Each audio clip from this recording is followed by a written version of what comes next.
মানে কারা কারা চাও যে ইউসুফ সরকার আরো 5 বছর থাকুক? Make some noise. বাকিরা বিএনপি। আর নির্বাচনী পিছাইতেছে কেন?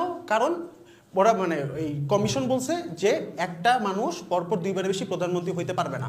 তারা কেমন বলছে না আমার আরো লাগবে, ঠিক আছে? আর মানুষজন বলতেছে কেন তুই কি 2 টাইমে সব খাম্বা খেয়ে ফেলাইতে পারবি না, তোর আবার কেন 3য় টাইম লাগবে? বাইরের দেশে দেখো কি হয়, বাইরের দেশে রাস্তাঘাট সুন্দর করার জন্য ওরা কি করে, তোমার হচ্ছে ওইখানে তারগুলো সব মাটির নিচ থেকে নেয়। আমাদের দেশে জাস্ট কয়েকটা জায়গায় এটা হয়েছে, সব জায়গায় এটা হয় নাই। কেমনে হবে? তারক রহমান আটকাইছিল না তোমরা 15 বছর আগে? ও যখন খাম্বাগুলো সরাইতেছিল,